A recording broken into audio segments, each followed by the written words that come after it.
All right, so we got an official crash out here, guys. This is what happens when you've been driven over the edge, over the top. The stress is too much. You can't handle the line no more. Tickets are probably coming in too much. The cook is probably just berating him, getting on him. It already, it's too much.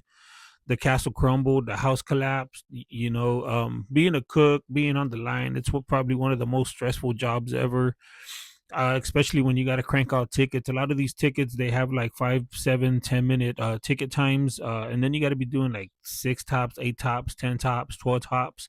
And it does become a strain, especially depending on what station you're working.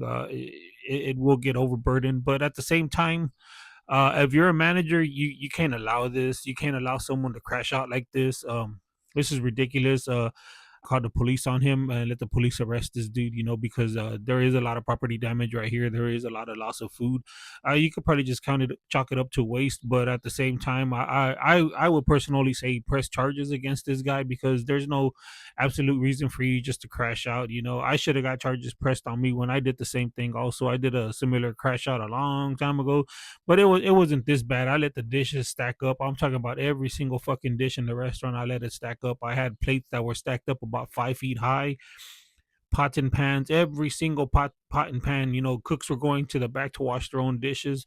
They used to use these 55-gallon trash cans with rollers to throw all their soup in, and they wouldn't be considerate. They would fill these things all the way to the top, and I'd have to figure out how to take it outside on the ramp, spilling like a quarter of it, and then at the same time I would have to pick it up and throw it into the dumpster, and nobody would want to help me. So at the end I said fuck this. I let all that shit stack up, took those soup buckets outside, the trash cans with the soup in them and the leftover slop, and I just tipped them bitches over and I took off walking. I lit up a blunt and I took off. This I was about 22, 23 years old. This was a long time ago. But yeah, man, this is what happens, man. You get pushed over the edge. Something happened to this person for them to crash out like this, and I just hope this person's fine. I'm out.